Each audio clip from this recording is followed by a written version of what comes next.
buscam reconhecer o subsolo, aquilo que está abaixo do horizonte onde nós temos a implantação de uma obra, e sempre é com a função de me permitir determinar propriedades físicas do material, em termos de resistência, mas também é possível obter propriedades químicas do material. Então, os ensaios geotécnicos, eles querem, vamos dizer, medir um pouco desse comportamento mecânico, né? Vamos dizer assim, o comportamento mecânico. Quando eu construo uma obra, perdão, esse solo embaixo ele vai apresentar problema? Qual é o tipo de problema? Como é que eu vou mitigar esses problemas dentro do meu projeto?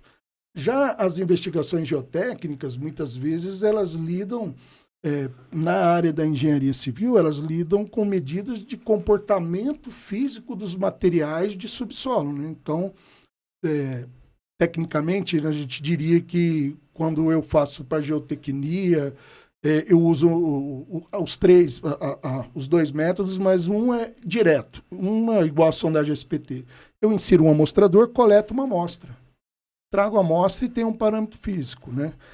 A geofísica, eu reconheço características físicas e químicas do material, mas eles me dão um esboço daquele material e me ajudam a identificar a espessura, a extensão dos materiais. Mas são complementares. Perdão.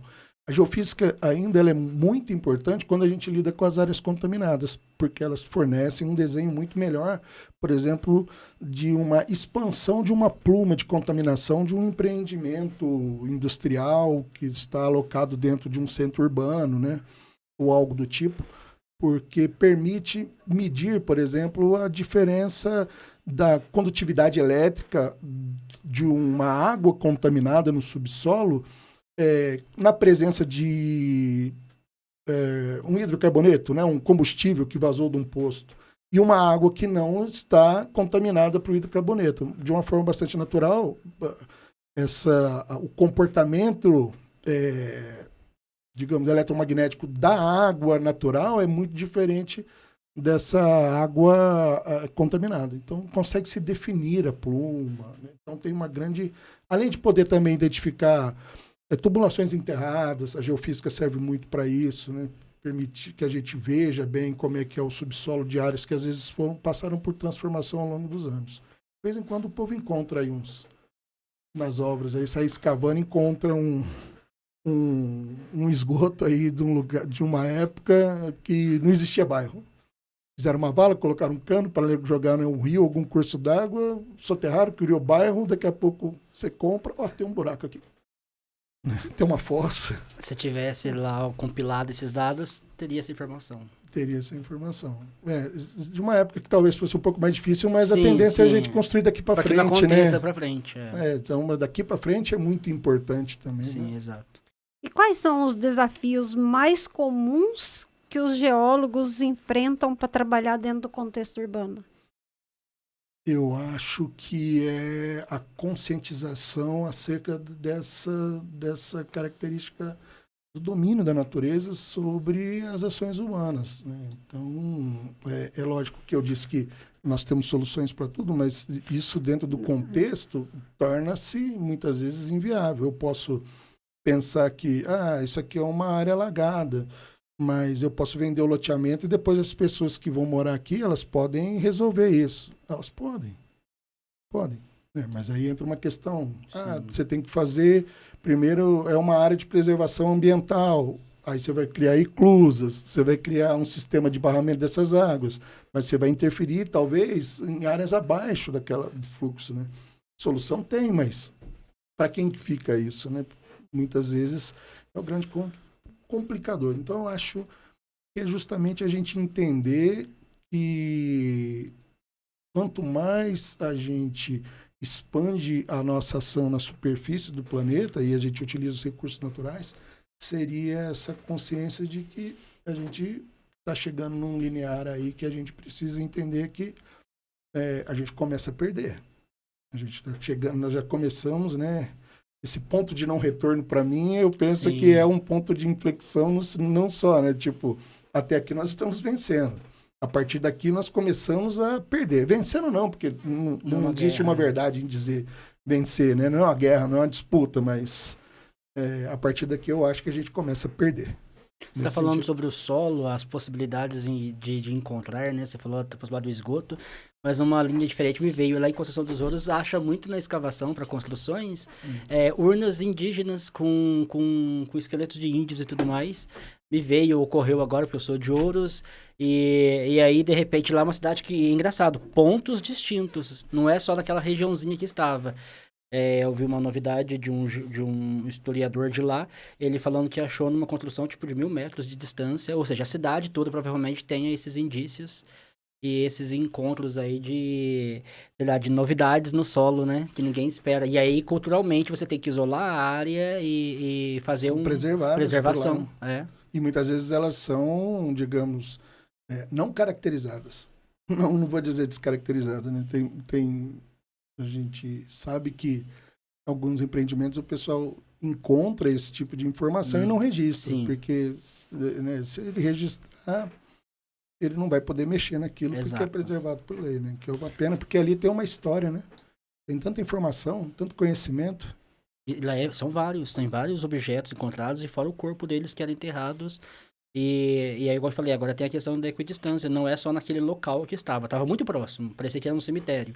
Agora tem locais distantes, ou seja, quem tem terreno por ali, de fato, isso se muitos ficaram quietinhos, né?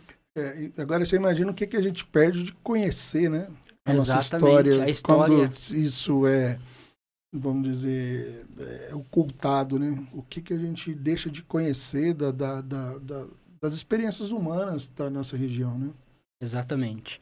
Vamos falar um pouquinho de sustentabilidade e resiliência.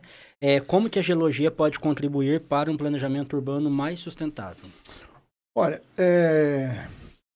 a geologia, ela tem como visão de base, né, até mais atual, que a gente deve analisar o planeta Terra como se ele fosse um conjunto de esferas que interagem entre si, né? Então, chama de ciência, o pessoal hoje chama até para a educação de base, chama ciência da Terra, não é ciência da Terra interativa, me faltou a palavra agora. Mas vou tentar explicar também a partir de um exemplo. Vamos imaginar uma cebola. Uma cebola, sim, ela é feita em camadas e coincidentemente tem a forma, sim, entre aspas, do planeta, né? Mais esférica e tal. Embora o planeta Terra não seja uma esfera, né? Ele é um elipsoide, né? Ele tem os polos achatados, né? E ele é mais comprido horizontalmente. Então vamos imaginar, o planeta, ele tem lá na parte interna dele, ele tem um núcleo, né? Um núcleo denso, composto por ferro e níquel. Acima desse núcleo, simplificadamente, a gente pode dizer que tem um manto, que é o magma, né? E por convecção ele o que está frio sobe e o que está quente sobe e o que está frio desce ali naquela viagem do manto. E acima disso nós temos a crosta, que é justamente isso aqui que a gente vive. Então existe uma dinâmica que é interna do planeta Terra. Nós estamos sobre essa crosta, né? Então as rochas e o solo que se forma a partir das rochas. Continuando a gente pensar nisso, nós temos então aqui a nossa biosfera, não é? Em cima convivendo com a superfície do planeta, com essa crosta, nós temos a biosfera, compreende todos os organismos, né, biológicos. E estamos vivendo também interação com a hidrosfera, porque os rios estão aqui do lado. Então, imagina uma outra esfera, né, como estou montando a partir de uma cebola. E aqui em cima nós temos a atmosfera. E acima da atmosfera nós temos troposfera e tal. Agora, perceba como tudo isso interage. Quando a gente pensa num terremoto, esse terremoto é uma interação da parte interna do planeta Terra com a superfície do planeta Terra. Um vulcanismo é uma interação da parte interna do planeta com a parte externa do planeta. Vamos pegar o vulcão.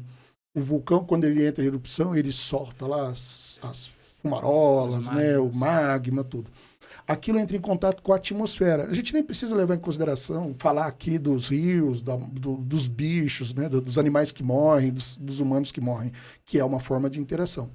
Mas essa fumaça ela vai entrar em contato com a atmosfera, vai causar uma alteração na atmosfera, a elevação de descargas